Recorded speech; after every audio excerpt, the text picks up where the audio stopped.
Hello दोस्तों, आज मैं जो घटना आपको बताने जा रहा वो बिल्कुल सच्ची है। मेरा नाम जसिन है, मैं रायपुर का रहने वाला हूँ। मैं अभी कॉलेज में फर्स्ट ईयर का छात्र हूँ।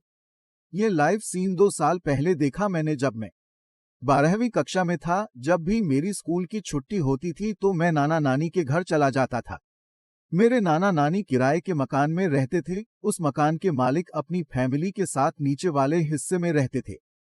उनके परिवार में उनकी बीवी, एक लड़की और लड़का था। लड़की छोटी थी और उनका बेटा भीमा 12वीं में था। वो लोग बहुत ही अच्छे और दयालु लोग हैं। उनका मेरे नाना नानी के घर में काफी आना जाना था। आज से 2 साल पहले मेरे मामा की शादी थी तो हम 4 दिन पहले ही उधर पहुंच गए थे। मैं अपनी मम्मी के साथ नाना नानी के घर आया था। वहां पर नाना नानी, मेरे मामा और मौसी थे और गांव के कुछ रिश्तेदार भी थे। सब हमें देखकर बहुत खुश हुए।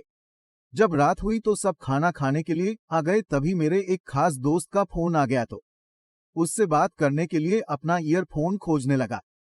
तब मामी ने कहा, तुम्हारा ईयरफोन मौसी ले गई हैं और वो छत पर गई हैं। मैं भी छत में जाने लगा और छत पर पहुंचा तो छत पर थोड़ा अंधेरा था। तभी मुझे अचानक से आवाज आई, आ ओ। मैंने आवाज दी, मौसी। मौसी छत के टंकी के पास खड़ी थी। उनकी ओर बढ़ा तो मौसी ने आगे आकर कहा, हाँ बोलो। वो घबराई हुई लग रही थी। Powered by Dubverse. मैंने सोचा कि ठंड में चींटी ज्यादा कहाँ दिखाई देती है। फिर उन्होंने कहा, बोलो, मुझे क्यों बुला रहे थे। मैंने कहा, आपने मेरा ईयरफोन लिया है, वो वापस लेने आया था, प्लीज दे दो। उन्होंने कहा कि हाँ ये लो। फिर मैं नीचे आ गया और अपने दोस्त से बातें करने लगा, पर नीचे शोर की वजह से मैं वापस ऊपर छत पर जाने वाली सीढ़ी पर बैठकर बातें करने लगा। फिर मैंने भीमा को देखा, वो छत से नीचे आ रहा था। वह मुझे देखकर सकपका गया और उसने झिझकते हुए पूछा, भैया आपने खाना खा लिया। मैंने कहा नहीं। वो बोला, तो आ जाऊं, साथ में खाना खा लेते हैं। मैंने कहा, तुम जाओ, मैं आता हूं। वो चला गया। उसके बाद मेरी मौसी भी नीचे आईं और मुझे देखकर बोली, तू जब से यहीं है, नीचे नहीं गया। मैंने कहा गया था, पर नीचे शोर हो रहा था तो मैं वापस आकर दोस्त से बात करने लगा। फिर मैंने मौसी के चेहरे पर गौर किया कि वो थोड़ी थकी हुई लग रही थी और उनके पीछे के बाल बिखरे हुए थे। वो नीचे चली गई। मैं अब छत पर आ गया।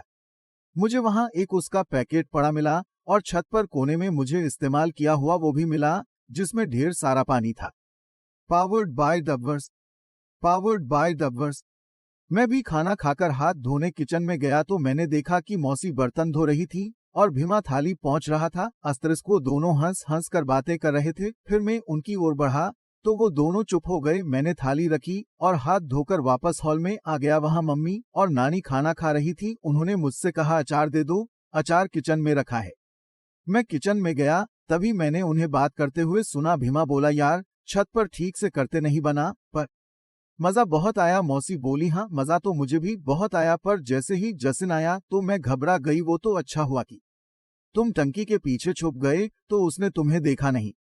भीमा, मुझे आपकी फिर से करनी है, करने दोगी ना। मौसी हंसती हुई बोली, वो रखे हो ना। भीमा, नहीं एक ही था, पर फिर भी कर लेते हैं ना। मौसी, नहीं यार, पिछली बार तुमने मुझे प्रेग्नेंट कर दिया था। भीमा, सॉरी यार, पर अब नहीं करूंगा। मौसी, ओके, लेकिन सबको सो जाने दो, तब आराम से करेंगे। भीमा, लेकिन करेंगे कहाँ पर। मौसी, एक काम करो, मैं तुमको रात में मैसेज करूंगी, तुम ऊपर वाले टॉयलेट में आ जाना, ओके। भीमा, ठीक है। Powered by Dubverse. मैं किचन में गया। मुझे देखकर वो लोग शांत हो गए और भीमा वहां से चला गया। मौसी ने मुझसे पूछा, क्या काम है, क्या चाहिए, तुम्हें कुछ ढूंढ रहे हो क्या। मैंने कहा, नानी ने अचार मंगाया, मुझे वो चाहिए। तब मौसी ने मुझे अचार दिया और मैंने जाकर नानी को दे दिया। फिर सब सोने के लिए जाने लगे। भीमा मेरे बाजू में आकर लेट गया और मौसी मेरी मम्मी वगैरह के साथ ऊपर वाले कमरे में थी। अब मैं मौसी को मैसेज आने का इंतजार करने लगा कि कब वो उठ कर जाती हैं। रात 12 पर भीमा के मोबाइल पर मैसेज आया और वो उठकर दबे पांव उठकर चली गई। उनके जाते ही मैं भी चुपके से उनके पीछे गया और मैं उस ऊपर वाले टॉयलेट के दरवाजे पर कान लगाकर सुनने लगा। अंदर से किस करने की आवाजें आ रही थी। माफ करना दोस्तों, मैं अपनी मौसी के बारे में बताना भूल ही गया। उनका नाम जया है, उनकी उम्र 21 साल है, बदन पूरा गोरा है, उनकी वो भी मस्त उठी हुई है। मौसी ने कहा, बाबू आराम से करो, मैं कहीं भाग थोड़ी रही हूँ। भीमा, प्लीज आज मत रोकना। मौसी, ओके, पर थोड़ा जल्दी करना क्योंकि कोई भी कभी भी आ सकता है खाने। Powered by Dubverse. तभी मुझे ख्याल आया कि खाना ज्यादा खा लेने की वजह से मैंने शरबत नहीं पिया था, जो कि अच्छा हुआ, वरना ये पावर्ड बाय डबर्स। सारा मौसी की पीठ पर गिर गया। वे दोनों हाँफ रहे थे और पीठ से सरकते हुए मौसी की पीछे तक आ गया था। मौसी, ओ माय गॉड, इतना सारा निकाल दिया तुमने। भीमा, आपके साथ करने में बहुत मजा आता है। फिर तो इतना सारा निकलेगा ही मौसी यार, लेकिन मुझे अभी और काम करना है। ये कहकर मौसी घुटने के बल बैठ गई और करने लगी। तभी अचानक से किसी से टॉयलेट का गेट खटखटा दिया।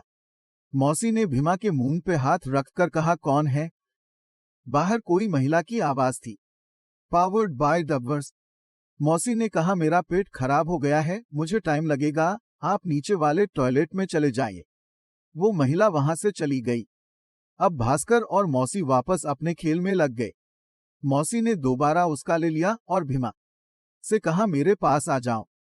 फिर दोनों काम में लग गए। थोड़ी देर बाद वो दोनों का हो गया। दोनों बहुत हाँफ रहे थे। फिर वो दोनों खड़े हुए। भीमा बोला, आज तो मजा ही आ गया सच में।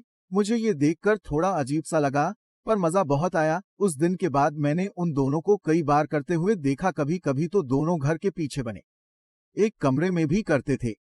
एक दिन जब नाना नानी मेरे घर पर आए तब मैंने मौसी को कॉल किया। कॉल पर वो थोड़ा हाँफ रही थी। उन्होंने बताया कि वो घर पर अकेली हैं। वो सही थी, क्योंकि नाना नानी और मामा मेरे घर पर थे। फिर मुझे फोन में भीमा की हंसती हुई सी आवाज सुनाई दी। मैं समझ गया कि अभी दोनों का खेल चल रहा है। उनका खेल आज भी चल रहा है। आज भी मैं कभी उनके घर पर जाता हूं तो मौसी छुप छप कर भीमा से काम करवाती हैं।